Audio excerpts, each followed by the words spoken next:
Hey everybody, it is Kellen Nitro from Nitromaniac TV's Wrestling Unlimited channel, a rather sun-baked Kellen Nitro, I'll explain later on why. But as I was running around doing my duties for my other channel, my Drag Files channel out at the Rocky Mountain Nationals this past weekend, some history was being made on the WWE Network as the very first independent wrestling show or card of any type was broadcasted live on the platform on Saturday night as opposition to AEW's Fight for the Fallen event. It was Evolve's 10th anniversary card from Philadelphia. It was emanating live from the 2300 Arena, which used to be the old ECW Arena, or just the Arena. If you are a Philadelphia citizen, you know what you're talking about. On Saturday, July 13th, 2019, and here are my thoughts. I watched this event obviously on tape delay a couple days after the fact. I actually watched it on Monday night instead of Monday Night Raw, and I was pretty glad that I did because this event, I was impressed. Going forward, here we go. Now, I'm not a huge Evolve fan. In fact, this is probably one or two Evolve cards I've ever seen since the promotion launched in 2009. But from what I've seen here, and if they have the backing of the WWE Network going forward with these major shows, I think that this could create something that would be very interesting, an interesting little caveat for WWE Network subscribers and viewers going forward. This was a quirky little card. I enjoyed it. It was a well-booked, well-put-together by Gabe Sapolsky and crew that run Evolve and the World Wrestling Network as well. It was weird seeing the WWN graphics on the WWE Network. I'm so used to watching iPay-per-views for Shimmer and Shine and seeing those graphics being used during the show, but on the iPay-per-view platform, especially over Mania weekend and that stuff. But here there was on a network for you, and I thought that Lenny Leonard did an awesome job calling the matches solo by himself. It was a solid play-by-play performance in my book, in my opinion. Show started out hot, and I think like the hottest you could get, with wrestlers involved in different feuds, all behind Lenny Leonard in the ring, as Lenny was kind of giving a welcome to Evolve kind of 10th anniversary welcome message to the crowd that had gathered at the ECW Arena. And then all of a sudden, a giant brawl breaks out between two sides of wrestlers, and we are left with Josh Briggs taking on Anthony Green in our opening contest, which was the Future Is Now showcase match. This match ran 11:49 according to the old Wikipedia timekeeper. Briggs reminds me of your prototypical big man from the 2000s, kind of like the late 90s, early 2000s big men wrestlers that were kind of preeminent in both WWF and WCW at the time. So they might need a little bit more work for him to kind of stand out a little bit going forward. But the movesets and the intensity is there. It seems very Test/Lance Hoyt-esque at this point, and not the Lance Archer that we have now in New Japan. It's kind of more like the TNA Lance Hoyt. So I thought that Brandy Lauren and Anthony Green have great heel chemistry. Of course, Green is kind of doing like a retro 80s heel gimmick with a modern moveset, which is kind of cool, a hybrid of two styles, and has Brandy Lauren as the heat seeker on the outside. So, and Brandy is one of those girls that I was very impressed with at the Shimmer live event that I've seen in New York City. She's a very credible heel for sure. I can't think of the word to really more explain it other than that, but ergo, there you go. I thought that the production quality for the entire card looked great. I almost wonder if WWE loaned out their NXT production crew for this, because compared to what we normally would see on a Shine or a Shimmer iPay-per-view, it kind of looked a little bit more beefed up. So anyway, Brandy Lauren got bounced towards the end of the match after helping Green block a top rope Razor's Edge attempt that Briggs was attempting to give to Green. And the match wrapped up shortly thereafter with Briggs getting the pin with the M6, which is his finisher. It was an okay match. It wasn't really my cup of tea. Interesting match up next, as it was a four-way freestyle, a fatal four-way match between Stephen Wolf, Kurt Stallion, Sean Maluta, and Harlem Bravado in a fatal four-way, or as they call it, a four-way freestyle in Evolve. Maluta I've seen on NXT before. They talked about him being involved in the first round and being bounced by Kota Ibushi in the first round of the 2016 Cruiserweight Classic. That's where we've seen Maluta. Had always wondered what had happened to him since. He has done some job duty on NXT TV in the past, but, you always wonder what happened to the guy, right? I've seen Harlem Bravado before. Kind of comes from Chikara. That whole Chikara thing was doing the Lancelot gimmick with Lance Steele and Lance Steele. Tape traders back in the day would remember that for sure. The other two I have never seen before. So this is kind of a good mixture of two people that I've seen before and two people that I haven't seen before. Maluta has improved, yes. His moves have gotten way crisper, and he's expanded his moveset quite a bit, and that was very evident in this match. Stephen Wolf gets the win at 9:19 with a shooting star press. I thought that it was a very good showcase of four athletes, a good junior heavyweight style-esque match, and no complaints here. I thought it was better than the opening contest. The opening contest really, again, wasn't really my cup of tea. This was kind of more like it. I think that this match was, again, a great showcase of what Evolve has to offer with their younger talent. Next match was Anthony Henry taking on Arturo Tiger Rujas. And this was a newcomer in Rujas who has just recently signed with the NXT and the Performance Center in WWE over, I think, the past few months or so. And, of course, Anthony Henry, who has been around the indies for a while. I think the broadcast said about 16 years or so. I've seen him a couple of times, I think, on a couple of PWG tapes that I might have from the late 2000s or early 2010s or something like that. He might have popped up over there. But anyway, yes, I have seen Henry's work before, and this was my first time watching Rujas work in the ring. I didn't even know that Rujas actually had a NXT deal until Lenny Leonard mentioned it on the broadcast, and I was like, wait, what? And then I look back as, okay, yeah, he's one of the guys that WWE has signed, like I said, fairly recently, and is taking, lessons and being trained at the Performance Center for in-ring competition. Match itself was kept as kind of more like an MMA style encounter. I thought it was the best way to showcase Rujas, just because that's where he comes from, is the MMA UFC style fight world and that stuff. Kind of had a Pride feel to it a little bit, with a lot of arm bars and body scissors and mounts and such going on throughout the match. It was fun. I have this down as my dark horse match of the night, and I think it is. Rujas wins with a spin kick out of nowhere, where it looked like it connected on Henry, and just right in the middle, like a K1 style spin kick.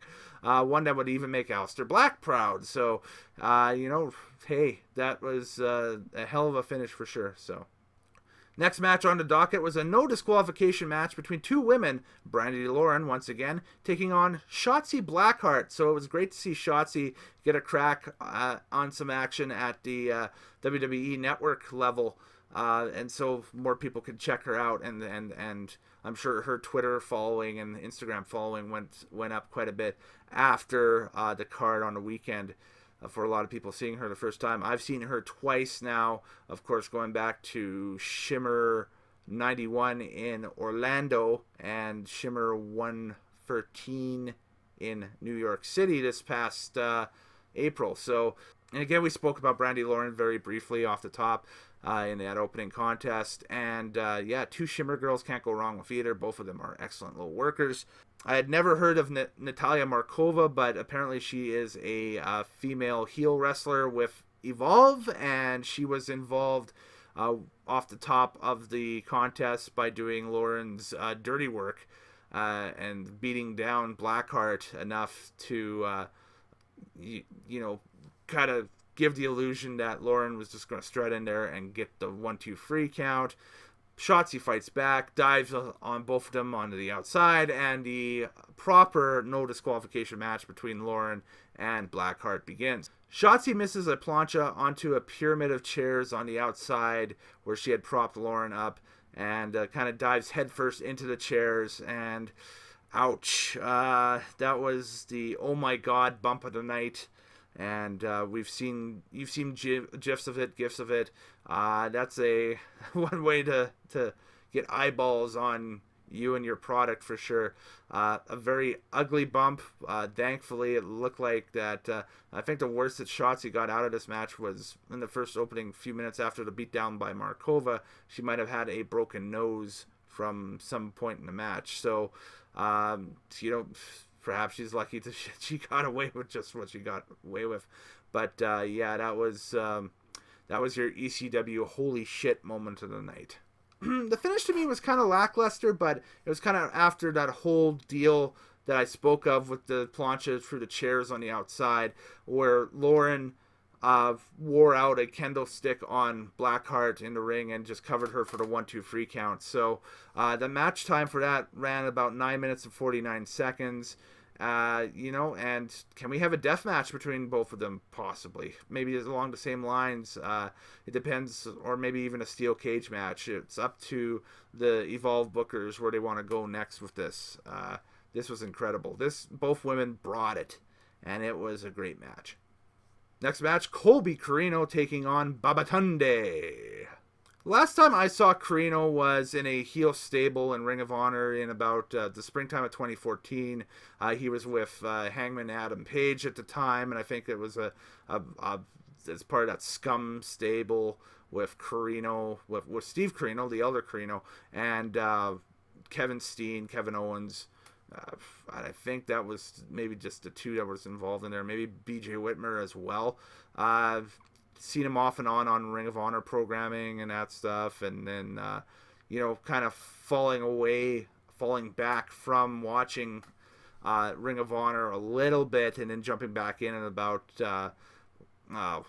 when the current crop of New Japan people started rolling in on their agreements and that stuff. I started watching once again, but it was he looks a lot like the old man in the ring, especially in the old ECW arena. He gets kind of the vibes of the old Colby Corino again, or Steve Corino, the king of old school, whatever. Just that vibe with him. And Babatunde went nose to nose with Strowman at the Greatest Royal Rumble last year. So again, another where are they now? Well, Babatunde's in Evolve. Babatunde gets the pinfall at 3 minutes and 9 seconds. Squash match. Post-match, the faction of the Unwanted, in which Corino belongs to, being led by Eddie Kingston and Joe Gacy, walked to the ring, pretty much calling Babatunde out, saying that people like Babatunde get everything handed to them because they played football and they're 7 foot whatever, etc. Blah blah blah. Good heel heat again from King. Great to see him on a platform like this again.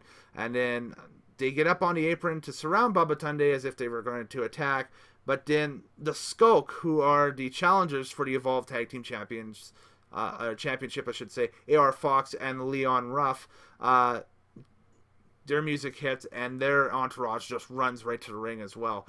And again, another hot start right into the Skulk versus Unwanted Tag Team title match for the Evolve Tag Team Championships. This match itself was high octane out of the gate. AR Fox took a real nasty bump on the outside when he was going for a top rope back senton onto the group on the floor that had gathered. So I don't think anybody caught him, and I think he just went straight down, and it kind of played into the match a little bit. I think he got banged up a little bit off of that.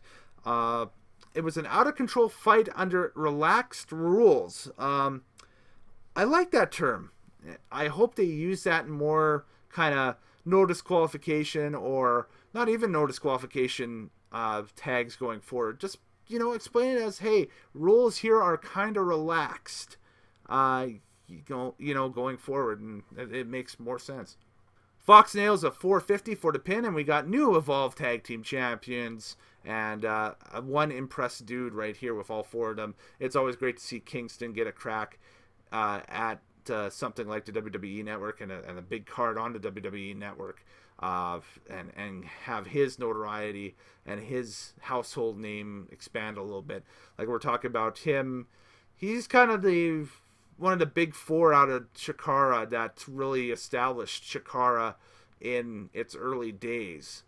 You'd have to think of him, Chris Hero, aka Cassius Ohno, Claudio Castagnoli, aka Cesaro, and unfortunately the departed Larry Sweeney as well, as kind of like that core group of 4 guys that were incredibly that cut their teeth in Chikara, and then they just became household names in other promotions. Like they just they used Chikara as that stepping stone out into the next the stratosphere. So there was an awesome video package chronicling the history of Catchpoint, which was the faction that Drew Gulak had founded in Evolve early on in about 2015 or so, and they brought in Matt Riddle as a member of Catchpoint, but they never seen eye to eye. Gulak and Riddle never seen eye to eye, and they butt heads over the leadership of Catchpoint and what direction that faction should go. And so this brings up the Catchpoint reunion, where you have the WWE Cruiserweight Champion Drew Gulak in a non-title encounter take on the bro, Matt Riddle. Yeah, this was a incredible match, probably a match of the night contender. In fact, it was match of the night, in my opinion, on this card. Excellent amateur wrestling happening in this match. Excellent MMA strikes and such. It would take too much for me to explain everything that would happen here. The match ran 13:37, and Riddle wins with the Gotch Tombstone Piledriver at 13:37. Post-match, Drew Gulak gets on the mic and says Catchpoint was founded on 3 things: competition, opportunity, and respect. He stands here as WWE Cruiserweight Champion in the middle of an Evolve ring, and Bro is a hell of a competitor that he respects, and it's always an honor. Prior to the next match, the lights go out, and Paul Heyman is in the ring. Yes, Paul Heyman is indeed center ring at the arena in Philadelphia. Man, life is good again. He introduces himself and says he's honored and privileged to be back home. He says for many years he's been offered guest spots on shows and at conventions, and to be honest and personal for a moment, he wasn't invited to come here tonight because they know he always turns them down. So he asked to be there tonight, being at the Evolve card. And the reason why is because everyone here is the future. So he puts over the promotion and introduce the next match, which is title for title, the Evolve World Champion Austin Theory taking on JD Drake, the WWN champion, World Wrestling Network champion, in a winner-takes-all match. As far as I know, this isn't a title unification. It might be. Again, this is my first time watching the Evolve product really in depth. So it might be a unification match with both belts, but it was still a really fun match to watch. After Fury nails Drake with a series of offensive maneuvers and that stuff, he runs and yells, and he tells Fury he can't hit him harder than life has. And the crowd just pops right after. That was amazing. What a great match. It was a match that really elevated pace towards the end, and Austin Theory gets the pinfall at 16:22 and becomes both your WWN champion and retains the Evolve Championship. This is a great showcase match on what Evolve presents its fans and presents everybody out there.